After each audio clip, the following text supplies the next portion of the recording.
Yo yo yo team, welcome back to another episode of the Shop Chronicles.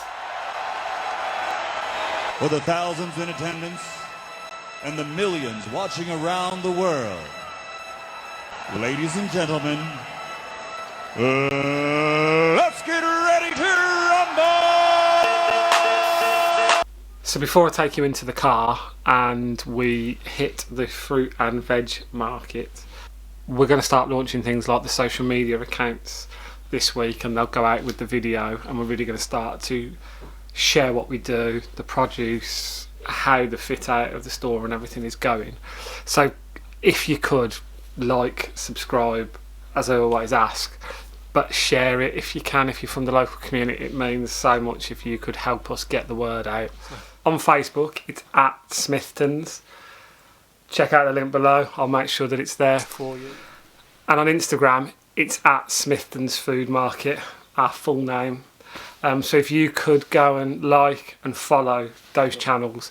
Once the shop's up and running as well, there'll be promotions and things that go out. So if you're in the local community, even if you're not, please do follow us, because what we're trying to do is a bit different.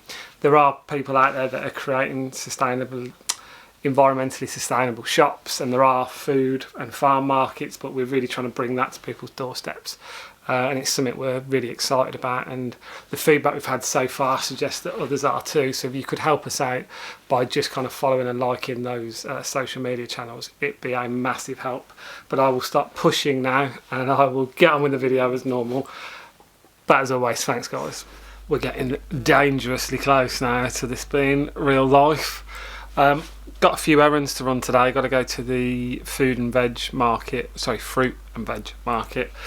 As always, trying to keep the carbon footprint down. So, going to take you there, and then we're going to see Julie. Julie is the person that sold. Well, there's Colin and Julie that own the shop and have done for 27 years. So shout out to them. I mean, if we can go for 27 years, I will be super proud.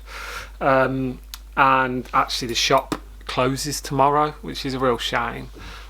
So yeah, I'm going to take you to the food market, going to take you to a proper walkthrough of the shop after my Shaky Joe's videoing last time, and the designers and the fitters have asked for some more detailed videos and pictures of the shop, so I'll just kill two birds with one stone. And then I've got a few bits ready for Colin and Julie for tomorrow, which they don't know about, but it's just a little gesture from us, because we're super grateful that they've given us the opportunity to take the shop. So yeah, going to take you with me today, and we'll get going. We've got to see the local fruit and veg supplier, so I'm just heading there now, because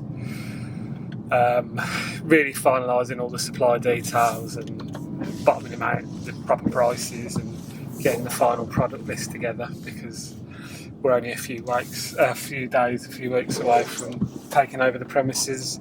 And although there'll be the shop fit out really now, we're trying to get down to the nub of all the details with each and every supplier. I'd say 90% of the products are totally locked in now, as are their prices. But for us, real important things like fruit, fresh fruit and veg is obviously a very fluid price. It will go up, it will go down, it will depend on many things. So we're going to go bottom that off today, so I thought I could take you with me on the journey.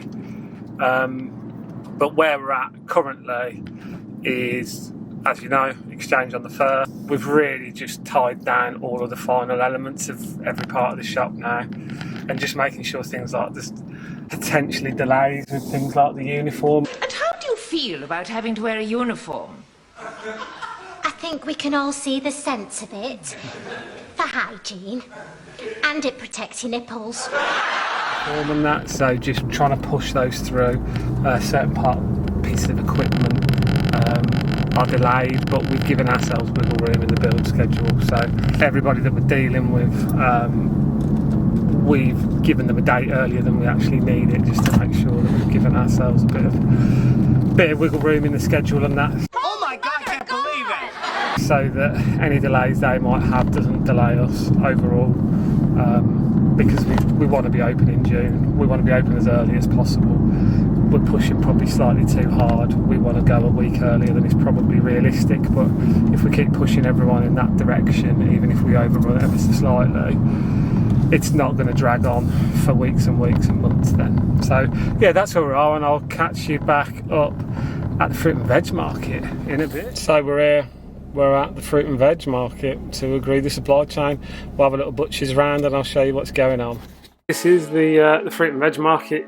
Absolutely scintillating stuff coming up. Quality viewing.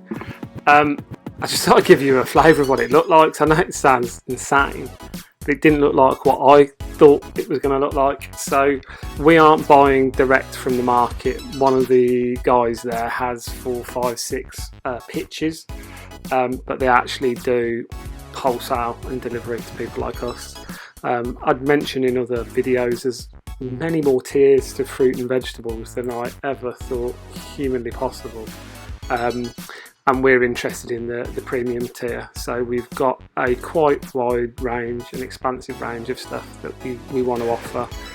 Obviously wherever it's possible it will be British, but the big part of this was to ensure the freshness, so regular deliveries, regular drops. I just thought it was really impressive actually seeing an environment like this, because it opens at something crazy like 3 or 4 o'clock in the morning, and the guys are there super early actually, both to set up, but people buying, whether they've got shops or restaurants, they are literally buying the freshest produce they can straight after it's been delivered and getting it to their shops and their restaurants. And I thought I was really blown away by it, the kind of commitment that people show to day in, day out creating the freshest produce, so us as customers and hopefully viewers actually get the produce. So we agreed the opening stock list. As I've said in all the other videos, one thing I'm sure of is that we've got it totally wrong, but at least it's fresh, at least it's good. Big thing for us was trying to get as much British based produce, because obviously it comes from all over Europe, particularly with the seasons. But actually a lot of the fruits that we're going to stock in principle are going to be British, which I'm really delighted about. And it's not a surprise, pricing in fruit and veg is fluid, but I suppose I was staggered actually at some of the price differentiators. An example they gave us was like apricots, buying in cases, 80 quid one day, 30 quid the next. The fluctuation is massive. You can't be serious, man. You cannot be serious! But is what it is, isn't it? We want the kind of finest and best produce that we can, and wherever possible British, and we're using a local supplier as well to try and keep the carbon footprint down. Albeit they do a lot of national stuff, the reality is what we're doing is local, so we've picked someone that is less than 8 miles from where we operate. So again, trying to do whatever we can to keep the impact as low as possible, because I think if you can, you should, even if it costs, even if it takes a few percentage points off our margin, trying to do the right thing and be cognizant. Yes, we want to make a profit, but not at the consequence of absolutely destroying the environment, because it goes against the principles of why we've opened the shop in the first place, and hopefully the shops in the future. So yeah, off to the shop itself now to meet the sellers, because the shop's actually closing in the next 3 or 4 days to give themselves a week to kind of unpack and move out, because for 27 years they've got a lot of stuff in there. And yeah, going to start to do a bit of the handover and really deep dive into some of the spaces and what we're going to do with little bits like the office and stuff, because we know what we're going to do with the shop fit out, we know what that's going to look like, but actually it's quite a big premises and we need to work out what we're doing with all the other rooms, and then obviously start to look at converting the back room into the kind of coffee shop area itself. So yeah, off to the shop now, see you there. Boom boom. So I thought I owed it to you to attempt to do a better walk around than I did originally. Colin and Julie, as I mentioned at the start of the video, who own the shop, have been running the stocks down. They've been absolutely brilliant support to us and just giving us bits of advice and hints on products and suppliers and what the local customers would like, but I did a horrific job at representing what the shop currently looks like before. So ignore the bare shelves, because as I've said, they're running the stock down as any sensible business owner would. But it gives you a feel for the space. It's much larger than like a corner shop in inverted commas. It is a proper convenience store, and there's probably the same footprint again out back, and that'll be what we develop and turn the rest of the shop into places like coffee shops, little office areas, probably a little studio for me to record videos and things like this. But I thought it was really good to give you the actual full walk around, because this shop looks as you would expect a premier convenience store to look like, but for where we're going to. So although you've seen our shop designs before, I'd never walked around slow enough that you'd be able to really comprehend the difference. So I thought I'd kick into what the shop looks like quickly again now, because you've seen it, but the look, the feel for the front, and how we intend for the shop to look like at the end of it, albeit in about a month's time from now. So that was the shop. It's been a busy morning already. Feels weird being out and about and living a pseudo normal life, getting in a car and going to work. So yeah, I had another whip round the shop and did some kind of final measurements, and started to do a little handover of phone numbers and tenants and people that are renting garages and bits and bobs off us. But actually felt real today. Felt quite emotional. I don't know whether that's because I've grown up walking past the shop in my kind of teenage years, or I think it's clear that it means so much to the couple that are selling it after 27 years, and they've done an amazing job, and I suppose served the community, for want of a better phrase. And you can see this, the love they have for the shop and their staff, and the love that actually the customers have for them. So it feels like someone's handing the baton over without being too profound about it all, because I'm aware a shop is a shop, but actually a shop is it's the people.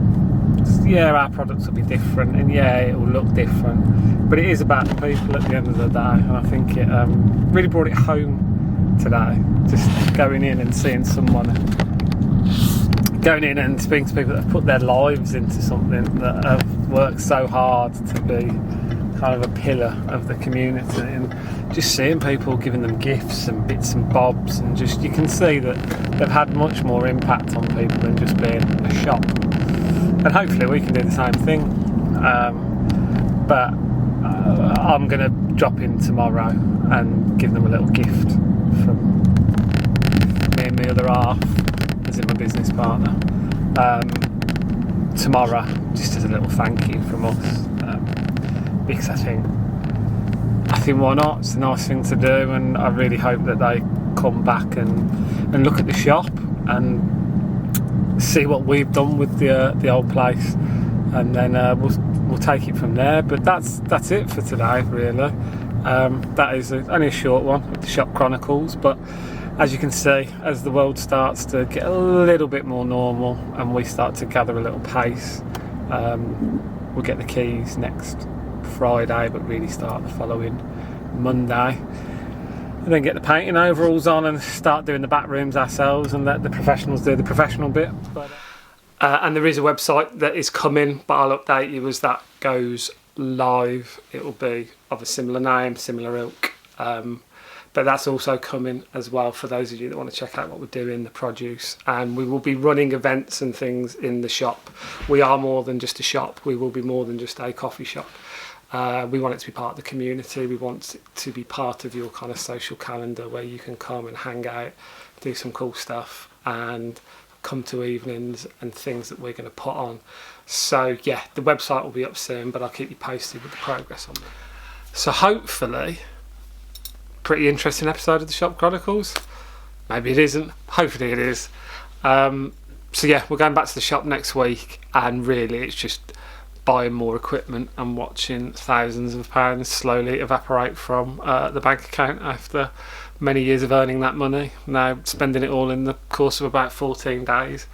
But it's what you got to do if you believe in the project, isn't it? So that's it for today. So as always, please like, please subscribe, but if you could, please do share these videos, particularly from the local community. We really do want and hope to get the support of people, and we're really grateful. But most importantly, as always, stay safe. See you next time. Bye.